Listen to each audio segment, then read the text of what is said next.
வாழ்க வையகம் வாழ்க வையகம்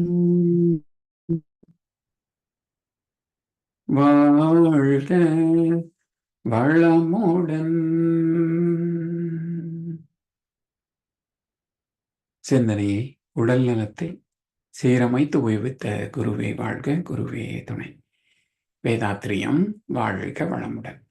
இன்று வரை உலகில் தோன்றிய அனைத்து சித்தர்களும் ஞானிகளும் மகான்களும் மற்றும் வேதாத்திரிய கோட்பாடுகளை அர்ப்பணிப்புணர்வோடு அகிலமெங்கும் உணர்வாக்கி கொண்டிருக்கும் ஞான ஆசிரியர்களின் மதிநுட்பமும் குருவர்களோடு சுக்கமமாய் நம்மை சூழ்ந்திருந்து நாம் உய்வதற்கு துணை நிற்குமாக என்று சங்கல்பித்துக் கொண்டு இன்றைய தவ நிகழ்வை இறைவணக்கம் குரு வணக்கத்தோடு நாம் இனிதே துவங்குவோம்.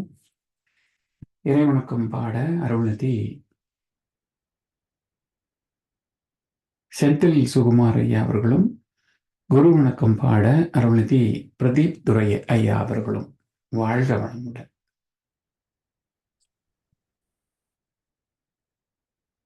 வாழ்க வளமுடன். இறைவணக்கம். ஆதியனும் பரம்பருள் மெய் எழுச்சி பெற்று அணுவென்ற உயிராகி அணுக்கள் கூடி மோதி இணைந்து இயங்குகின்ற நிலைமைக்கேற்ப மூலகங்கள் பலவாகி அவை இணைந்து பேதித்த அண்ட கோடிகளாய் மற்றும் பிறப்பிடை உணர்தல் இயக்கமாய் நீதி நெறி உணர் மாந்தராகி வாழும் நிலையுணர்ந்து தொண்டாற்றி இன்பம் காண்போம். வாழ்க வளமுடன். வாழ்க வளமுடன். குரு வணக்கம். அண்டமதில் உருவெடுத்து அறிவை பெற்று அவ்வறிவு ஒன்று முதல் ஆறதாகி கொண்டமெல்லாம் இவ்வுருவில் குறிப்பில்லாமல் கோடான கோடி இனி அனுபவித்து கண்ட பலன் எனையறிய நினைத்தேனப்போ கருத்துணர்த்தி கனல் மூட்டி கருவா ஞான குண்டலனி எனும் மெய் உணர்வெழுப்பி குறித்தனை அறிவித்த குருவே அன்பே. வாழ்க வளமுடன். வாழ்க வையகம் வாழ்க வையகம் வாழ்க வளமுடன். இன்றைய இறைநிலை தவத்தினை மிகச்சிறப்பாக நமக்காக வழி நடத்தி தந்த ஞானாசிரியர் அருள்நிதி சிவசங்கரி சிவபாலாம்மா அவர்களும் அவரது அன்பு குடும்பத்தினரும் அருட்பேராற்றல் கருணையினால் உடல் நலம், நீளாயு, நிறை செல்வம், உயர் புகழ், மெய்ஞானம் ஓங்கி வாழ்க வளமுடன், வாழ்க வளமுடன், வாழ்க வளமுடன்.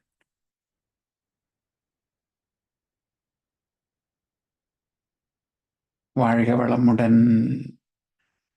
நமது பேராசிரியர் அருள்நிதி பழனிசாமி வேலுசாமி ஐயா அவர்கள் நம்மோடு இணைந்துள்ளார்கள். இன்றைய நற்சிந்தனையாக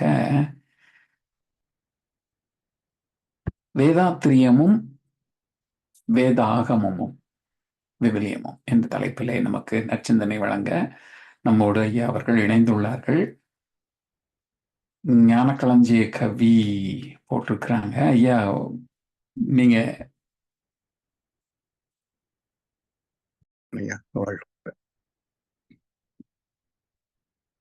வாழ்க வையகம் வாழ்க வையகம் வாழ்க வளமுடன். குரு வாழ்க, குருவே துணை. சிந்தனையை உடல் நலத்தை சீர் அமைத்து உய்வித்த குருவே வாழ்க. வாழ்க வளமுடன், வாழ்க வளமுடன், வாழ்க வையகம். சிகாகோ மனவள கிளைமான்ற அறக்கட்டளை சிறப்பாக நடத்தி வருகின்ற அன்பர்கள் அனைவருக்கும் அருட்தந்தை வேதாத்திரி மகர்ஷி அவர்கள் சார்பாக வாழ்க வளமுடன் என்ற வாழ்த்துக்களை கூறி, வேதாகமமும் வேதத்திரியமும் என்ற தலைப்பிலே சில கருத்துக்களை நாம் இப்போது பகிர்ந்து கொள்ள இருக்கின்றோம். மனித வாழ்க்கையில சிந்தனை உயர்ந்த போது தோன்றிய கேள்வி, வாழ்க்கை சிக்கல்களுக்கான காரணம் என்ன என்பதுதான். அன்றைக்கு இருந்த சிக்கல் உணவு தான், பிறகு உடை, பிறகுதான் இருப்பிடம்.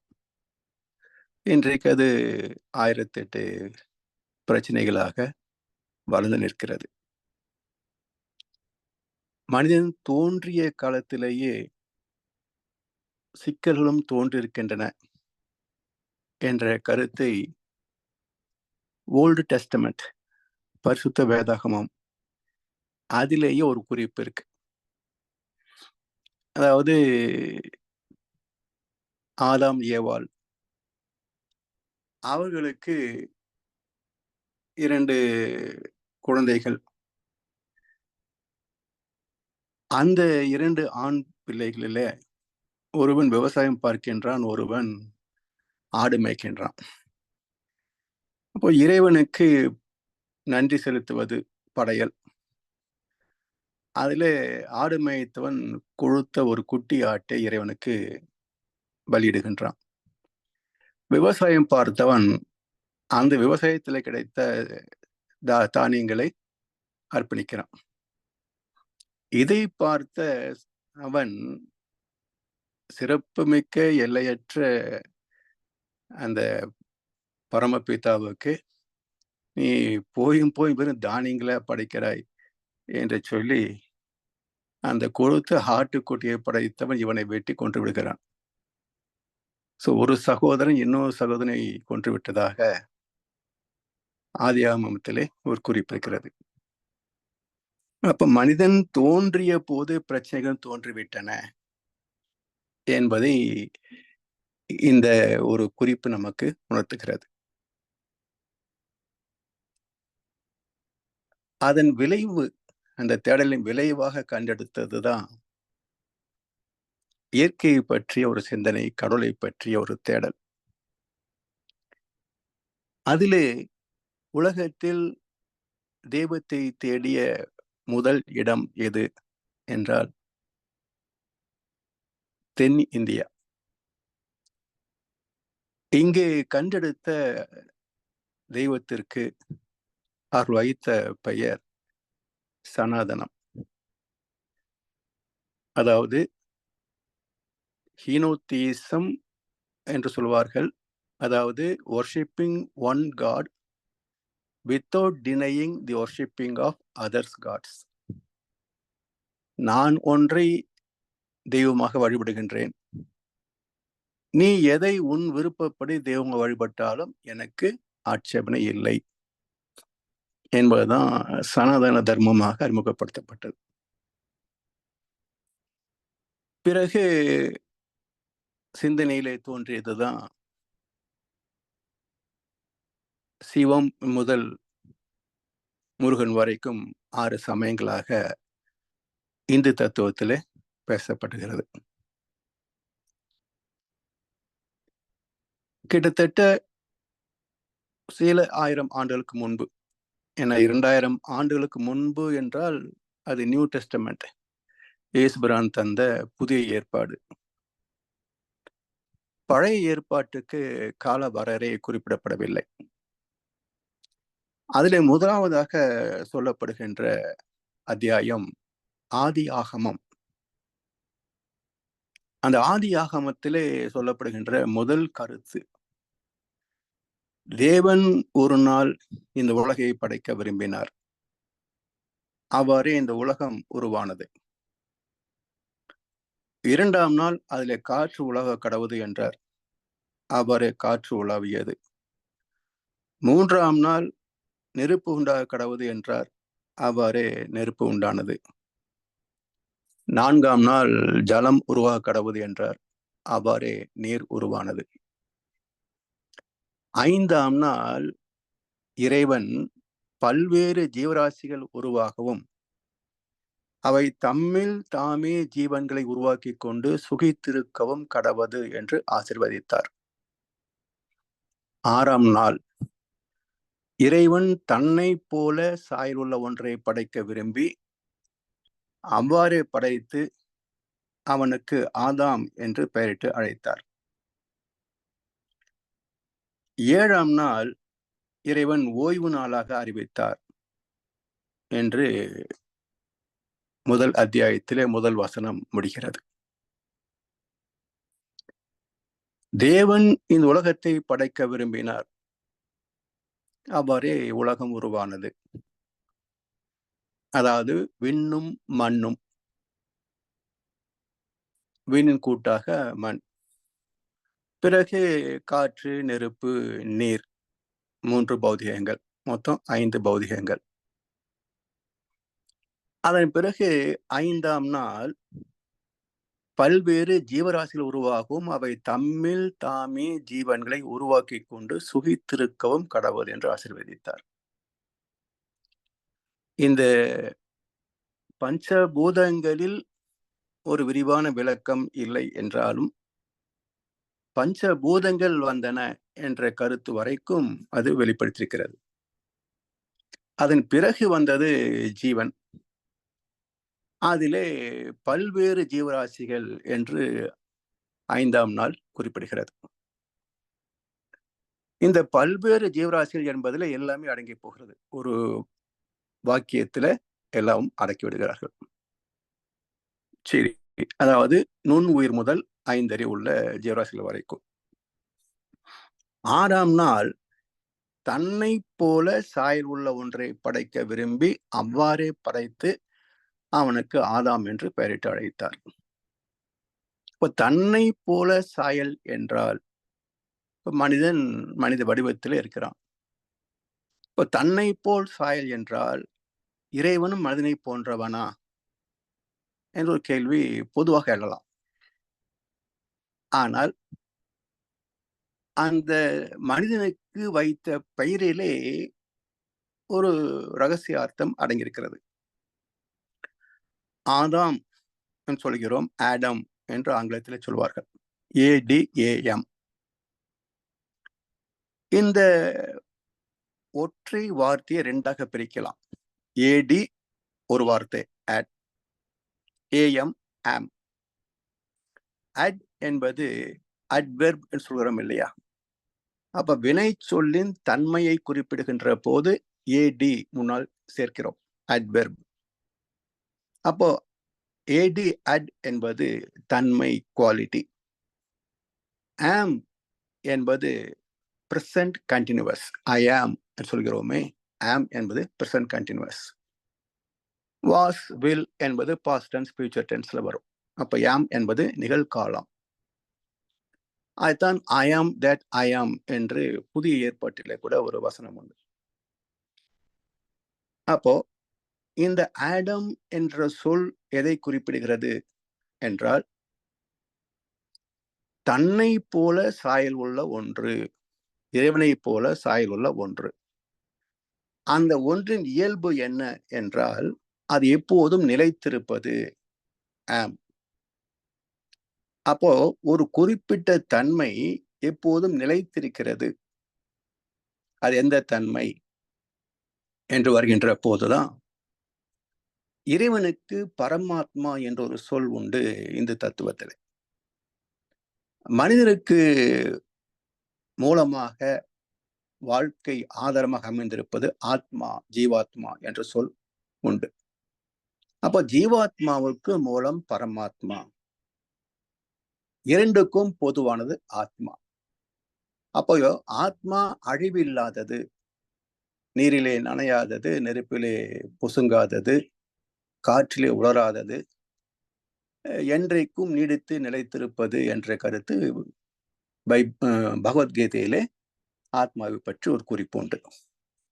அப்போ இறைவனும் என்றைக்கும் இருப்பவன் தானே, அதற்கும் அழிவு கிடையாது. அப்ப ஆத்மா என்பது சுத்த வெளியாக இருந்த நிலையிலையும் சரி, எழுச்சி பெற்று மனிதன் வரைக்கும் நிறைவு பெற்ற வகையிலையும் சரி, ஆத்மா அழிவில்லாதது, அது என்றைக்கும் இருப்பது.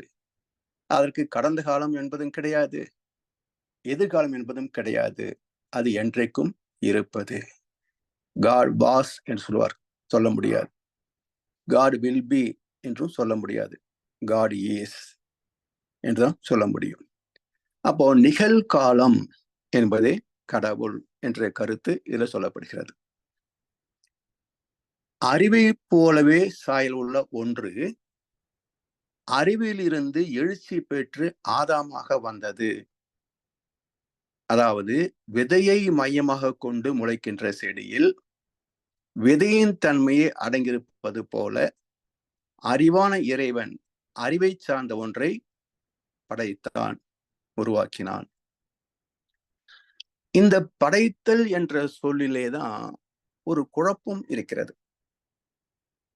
இறைவன் படைத்தான் என்ற கருத்து பல மத நூல்களிலே குறிப்பிடப்படுகிறது. ஆனால் புரிந்து கொண்ட விதம் சரியில்லை. இறைவன் எங்கோ அமர்ந்து கொண்டு ஒவ்வொன்றாக படைத்தான் என்றுதான் மக்கள் கருத்தில் கொண்டுள்ளார்களே தவிர, இப்போ உருவாதல் என்பதற்கு என்ன மாற்று வார்த்தை சொல்ல முடியும்? அதாவது இறைவன் ஏதோ திட்டம் போட்டு இந்த உலகத்தை படைத்திருப்பதாக புரிந்து கொள்வது அது நம்பிக்கை மார்க்கம், பக்தி மார்க்கம்.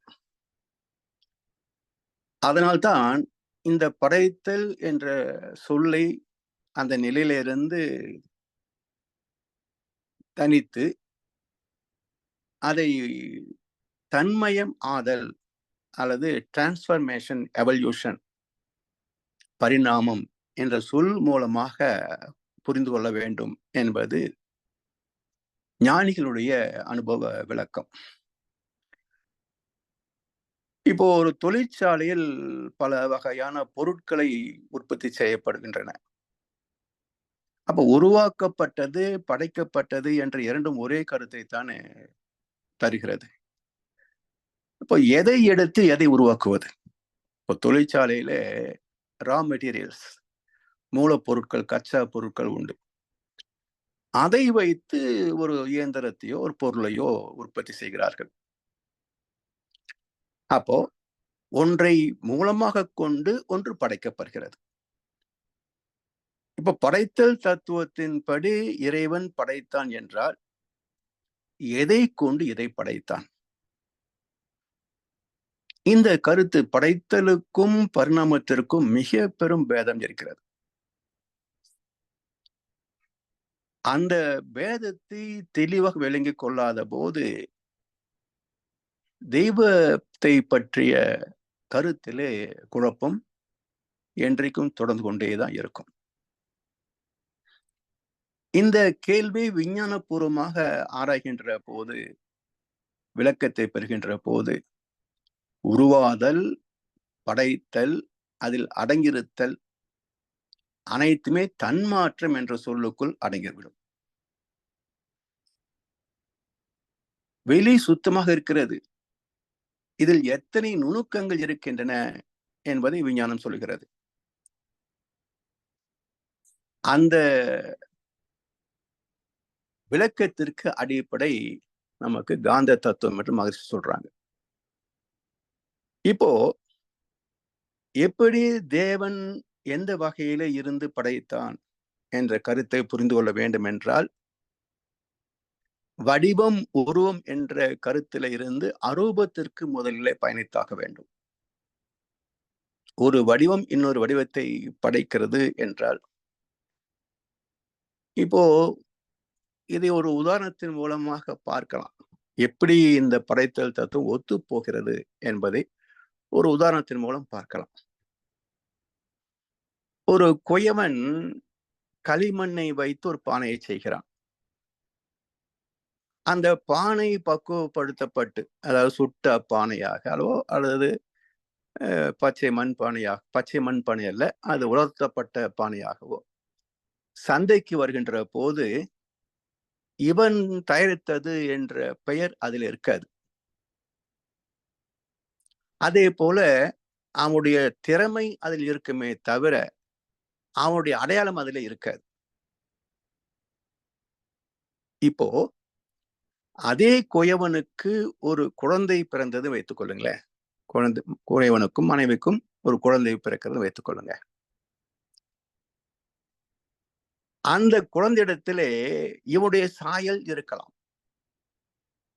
இவனுடைய தொழில் திறமை குலக்கல்வி கல்லாமல் பாகப்படும் என்பது போல இயல்பிலேயே அவனுக்கு அந்த உருவத்தை படைப்பதிலே ஒரு ஆர்வம் இருக்கும்.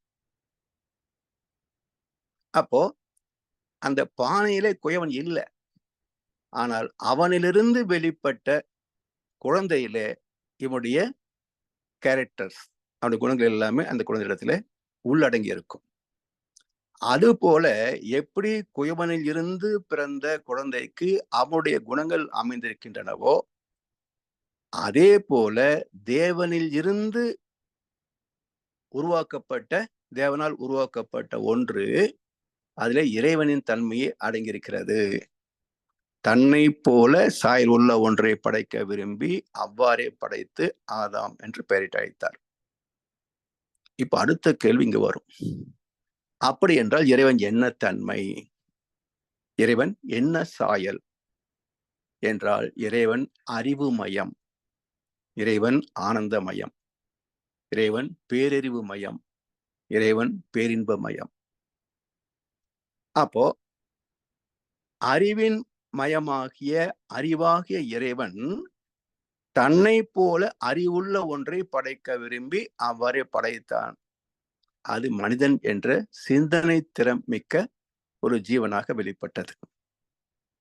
இப்ப 5 ஜீவன்கள் வரைக்கும் அவை தம்மில் தாமே ஜீவனை உருவாக்கி கொண்டு சுபித்திருக்கவும் கடவுள் என்று ஆசீர்வதித்தார். இதுல மிக அற்புதமான ஒரு குறிப்பு இருக்கிறது. ஒரு ஜீவன் தோன்றுவதற்கு ஏதோ ஒன்று ஆதாரம். ஆனால் அதை போலவே இன்னொரு ஜீவன் தோன்றுவதற்கு ஏற்கனவே இருந்த ஆதாரமே மீண்டும் இதற்கு தேவைப்படுவதில்லை. தோன்றிய ஜீவனே தன்னை போல இன்னொன்றை உருவாக்கி கொள்ளலாம். இதை எப்படி நம்ம விளங்கிக் கொள்வது என்றால், ஒரு குதர்க்கமான கேள்வி உண்டு. கோழி முதலில் வந்ததா, முட்டை முதலில் வந்ததா என்று ஒரு குதர்க்கமான கேள்வி. கோழி முதலில் வந்தது என்று சொன்னால் முட்டை எல்லாம் எப்படி கோழி வரும் என்று வாதம் செய்வாங்க. முட்டை முதலில் வந்தது என்று சொன்னால் கோழி எல்லாம் முட்டை எப்படி வரும் என்று வாதம் செய்வார்கள். இந்த வாதத்திற்கு என்ன அனித்திரமான விளக்கம் என்றால், கரு இல்லாமல் எதுவும் வராது. ஒரு மூலம் இல்லாமல் ஒரு விளைச்சல் இல்லை, விதை இல்லாமல் செடி இல்லை. அந்த மூலம் எங்க இருந்து வந்தது? இப்போ தாய் ஒரு குடும்பத்துல, தந்தை இன்னொரு குடும்பத்துல, இந்த இருவரும் இணைகின்ற போது பிறந்த குழந்தை தாயின் சாயலா தந்தையின் சாயலா? இரண்டும் கலந்தது தானே. ஏதோ ஒன்று மிகுந்திருக்கலாம், குறைந்திருக்கலாம். ஆனால் இது முற்றிலும் இல்லாமல் இருக்குமா? ஓஷோ சொல்லுவார், நீ ஆனா பெண்ணான்னு கேட்பார். உன்னை நான் ஆண் என்று சொல்லுவேன், இன்னொரு அம்மையார் பெண் என்று சொல்லுவார்கள். உன்னை ஓஷோ கேட்பார், அப்படி என்றால் தாய் இல்லாமல் பிறந்தாயா? பெண்ணிடத்துல கேட்பார், நீ தந்தை இல்லாமல் பிறந்தாயா? அப்ப தாயும் தந்தையும் சேர்ந்தால் பிறந்த நம்மிடத்திலையும் தாய்மையும் உண்டு, தந்தை தன்மையும் உண்டு, ஆண்மையும் உண்டு, பெண்மையும் உண்டு. சற்று வேதம் அதிகமாகின்ற போது ஆண் குழந்தை பெண் குழந்தை பிரிக்கிறோமே தவிர, நாத விந்து கலாதி நமோ நம, வேத மந்திர ஸ்வரூபாய நமோ நம, ஆண் தன்மையும் பெண் தன்மையும் இணைந்ததுதான் கலந்த ஆதி. நாத விந்து கலந்த ஆதி கலாதி. அப்ப இறைவன் ஆனா பெண்ணா? இரண்டும் கலந்தவன் ஆதி. அதனால்தான் அர்த்தநாரின்னு பேர், தாயுமானவர் என்று பேர். அப்ப உயிருக்கு நீங்க ஆண் உயிர் பெண் உயிர் என்று பிரிக்க முடியுமா? ரெண்டு ஒண்ணுதானே. அப்ப உயிருக்கு பேதம் கிடையாது. ஆண் உயிர் என்றோ பெண் உயிர் என்றோ பேதம் கிடையாது.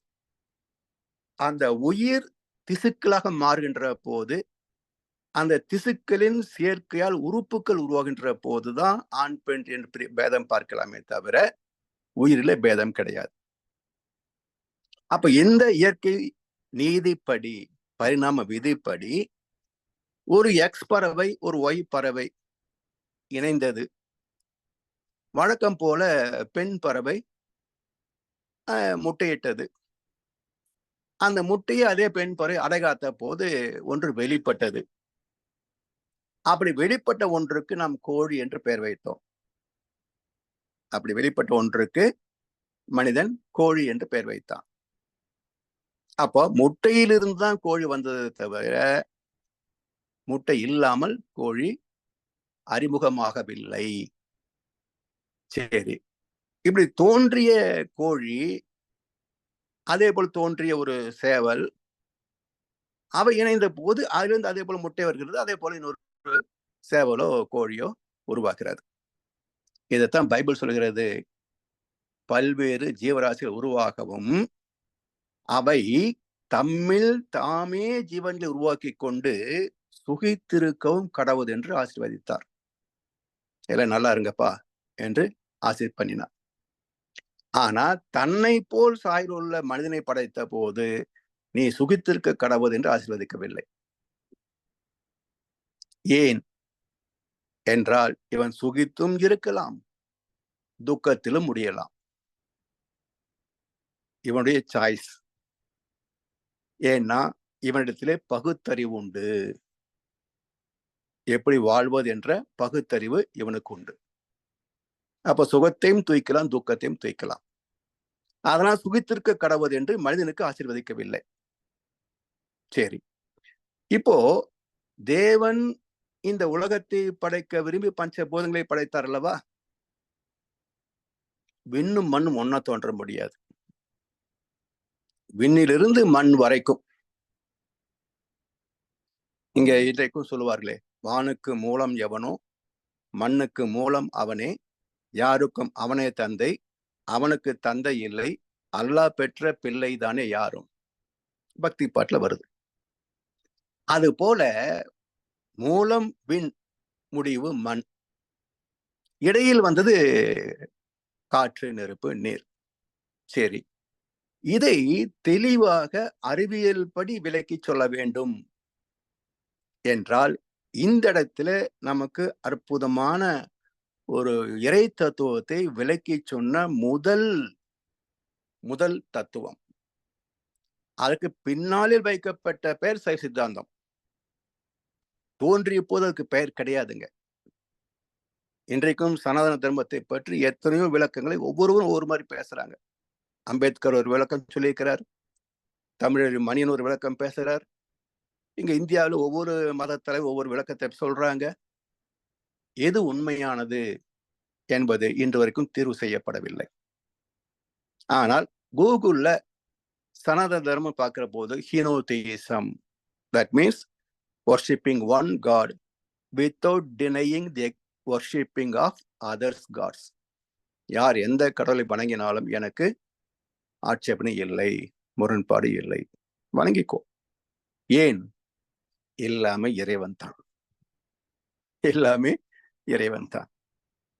இந்த கருத்தை தான் பகவத்கீதை என்ன சொல்றாங்க, யார் ஒருவன் எல்லா பொருட்களிலும் என்னை காண வல்லவனோ, யார் ஒருவன் எல்லா பொருட்களிலும் என்னை காண வல்லவனோ, எனக்குள்ளாக அனைத்தையும் காண வல்லவனோ, அவன் என்னை விட்டு நீங்குவதில்லை, நானும் அவனை விட்டு விலகுவதில்லை.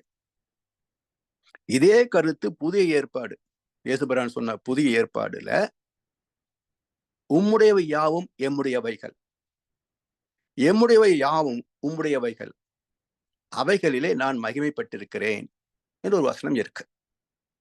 அப்ப பைபிளில் புதிய ஏற்பாட்டில் உள்ள வசனம் ஏற்கனவே சொல்லப்பட்ட பகவத்கீதையின் வசனமும் ஒன்றாக ஒரே கருத்தை சொல்லுகின்றன. அப்போ எல்லாமே இறைவனிடத்திலே இருந்து வந்தது என்பதுதான் ஞானிகளின் தெளிவான கருத்து. இதுல எங்கோ மேற்கத்திய நாடுகளில் தோன்றியது பரிசுத்த வேதாகமம், ஹோலி பைபிள். அதிலே அன்றைக்கு அவர் இந்த கருத்தை தான் காண முடிந்தது. ஆனால் அதற்கு முன்பே பிறந்த தென்னிந்தியாவிலே பிறந்த கடவுள் தத்துவத்துல இங்கே இறைவனை பற்றிய குறிப்பு தெளிவா கொடுத்திருக்கிறாங்க. பின்னாளில் 6 சமயங்கள் கடந்து மதம் என்ற ஒரு வார்த்தை உருவான போதுதான் அது இந்து மதம், சைவ சமயம், வைணவம் என்றெல்லாம் பெயரிடப்பட்டன. சரி, இப்ப இந்த சைவ சித்தாந்தம் என்ன சொல்கிறது என்றால், இறைவனுக்கு, அதாவது சிவபெருமான் தானே ஆதி சிவமாக சொல்றாங்க. அந்த சிவமுக்கே 6 முகங்கள் உண்டு. சத்யோஜதம், வாமதேவம், ஈசானம், அகோரம், தத்புருஷம் என்று, தத்புருஷம், திருவதனம் என்று 6 முகங்கள் உண்டு என்ற கருத்து. இதற்கு பிறகு பல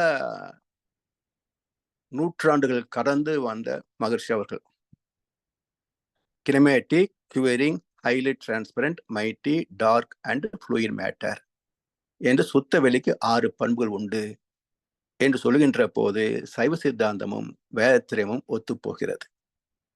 சரி, இந்த 2 கருத்துக்களை இந்த ஆதியாமம் சொன்ன கருத்துக்களுக்கு விடையாக, விளக்கமாக நாம் அடுத்த நாளைக்கு வெள்ளிக்கிழமை நாளைக்கு சிந்தனைக்கு செய்வோம் என்று சொல்லி வாய்ப்பளித்த அனைவருக்கும், செவிமடுத்த அனைவருக்கும் நன்றி பாராட்டி இன்றைய விளக்கத்தை நிறைவு செய்கின்றோம். வாழ்க வளமுடன், வாழ்க வளமுடன், வாழ்க வையகம். வாழ்க வளமுடன் ஐயா. வாழ்க வளமுடன் ஐயா. நன்றிகள் ஐயா, நேரத்திற்கு நிறைவு செய்தமைக்கு. ஏன்னா எல்லோருமே அலுவலக பணிகளுக்கு செல்லும். அதனால தாங்க. நன்றிகள் ஐயா. இன்றைக்கு வேதாகமும் வேதாத்திரியமும் அல்லது வேதாத்திரியமும் வேதாகமும், இது ஒரு ஒப்பீட்டு முறை அப்படின்னு சொல்வதை விட எங்கும் இறைவனை பற்றிய தத்துவம் ஒரே கருத்தாகத்தான் கூறப்பட்டிருக்கின்றது என்பதை மூலமாக கொண்டு இது ஒரு ஆராய்ச்சி விதமாக ஐயா பண்ணியிருக்கிறாங்க. இது பற்றி நான் கூட கொஞ்சம் சுருக்கமா ஒரு நாள்ல முடிகிற விஷயம்னு நினைச்சேன். ஐயா சொன்னதும் தான், ஓ ரொம்ப பெரிய கடல். சரி, இது ஒரு பெரிய வாய்ப்பு நம் அனைவருக்குமே இது பற்றிய சற்று தெளிவு கிடைப்பதற்கு.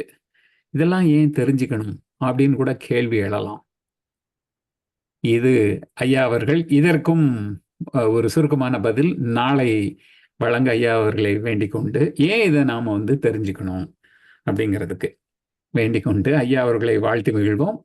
இன்றைய நற்சிந்தனையை நமக்காக வழங்கிய மதிப்பிற்குரிய பேராசிரியர், ஞானாசிரியர் அருள்நிதி பழனிசாமி வேலுச்சாமி ஐயா அவர்களும் அவரது அன்பு குடும்பத்தினரும் அருட்பெயர் ஆற்றல் கருணையினாலே உடல் நலம், நீளாயுள், நிறை செல்வம், உயர் புகழ், மெய்ஞானம் ஓங்கி வாழ்க வளமுடன், வாழ்க வளமுடன், வாழ்க வளமுடன். பாடல்கள் பாடி நிறைவு செய்வோம். வேதாத்திரிய பாடல் பாட அருள்நிதி பிரதீப் துரை ஐயா அவர்களும், பிரம்மஞான கவி பாட அருள்நிதி செந்தில் சுகுமார் ஐயா அவர்களும், உலக நல வாழ்த்து பாட அருள்நிதி சிவசங்கரி சிவபாலாம் அவர்களும். வாழ்க வளமுடன். பாடு. ஓரில்லா நல்லுலகம், பொருள் துறையில் சமநீதி, நேர்மையான நீதிமுறை, நில உலகிற்கோர் ஆட்சி, சீர் செய்த பண்பாடு, சிந்தனையோர் வழிவாழ்வு, சிறப்புணர்ந்த பெண்மதிப்பு, தெய்வ நீதி வழிவாழ்த்தல், தேர் திருவிழா தவிர்த்தல், சிறுவர்க்கே விளையாட்டு, செயல் விளைவு உணர்கல்வி, சீர்காந்த நிலைவெப்பம், பார் முழுவதும் உணவு நீர் பொதுவாக்கல், பல மதங்கள் பல கடவுள் பழக்கம் ஒழித்து உண்மை ஒன்றை தேர்ந்தெடுதல். வாழ்க வளமுடன். வாழ்க வளமுடன். பிரம்மஞான பாடல். இறைவெளியே தன்னிருக்க சூழ்ந்தழுத்தும் ஆற்றல், இதன் திணிவு மடிப்பு விழ சுழலும் நுண் விண்ணாம், நிறைவெளியில் விண் சுழல நெருக்குகின்ற உரசல், நிலைவெளியில் எழுப்புகின்ற நேரலைகள் காந்தமாம், மறைபொருளாம் காந்தம் தன் மாத்திரைகள் ஐவகை, மலைக்காதீர் விண்கூட்டம் மாபூதம் ஐந்துமாம், முறையாய் அக்காந்த அலை மனமாம் உயிர் உடல்களில் மதி உயர்ந்து உண்மை பெற மா பிரம்ம ஞானமாம், மா பிரம்ம ஞானமாம். வாழ்க வளமுடன். வாழ்க வளமுடன். உலக நல வாழ்த்து. உலகமெல்லாம் பருவமழை ஒத்தபடி பெய்யட்டும், உழவரெல்லாம் தானியத்தை ஓப்புடனே பெருக்கட்டும், பல தொழில்கள் புரிகின்ற பாட்டாளி உயரட்டும், பகுத்துணர்வில் தொகுத்துணர்வு பண்பாட்டை உயர்த்தட்டும், கலகங்கள் போட்டி பகை கடந்தாட்சி நடக்கட்டும், கல்லாமை கடன் வறுமை களங்கங்கள் மறையட்டும், நலவாழ்வை அளிக்கும் மெய் ஞான ஒளி வீசட்டும், நம் கடமை அறவாழ்வின் நாட்டத்தே சிறக்கட்டும். வாழ்க வையகம், வாழ்க வையகம், வாழ்க வளமுடன். வாழ்க வளமுடன். இன்றைய தவத்தில் கலந்து கொண்ட அன்பர்கள், தவத்தை வழிநடத்தியோர், நச்சிந்தனை வழங்கியோர், பாடல்கள் பாடியோர் அனைவரும் வாழ்க வளமுடன். அவர்களின் அன்பு குடும்பம், அவர்களின் உடல் நலம், மனவளம், பொருள் வளம், அருள் தொண்டு, ஆன்மீக தொண்டு வாழ்க வளமுடன், வாழ்க வளமுடன், வாழ்க வளமுடன். இத்துடன் இன்றைய காலை தவம் நிகழ்வு மகிழ்வோடும் நிகழ்வோடும் இனிதே நிறைவு பெறுகின்றது.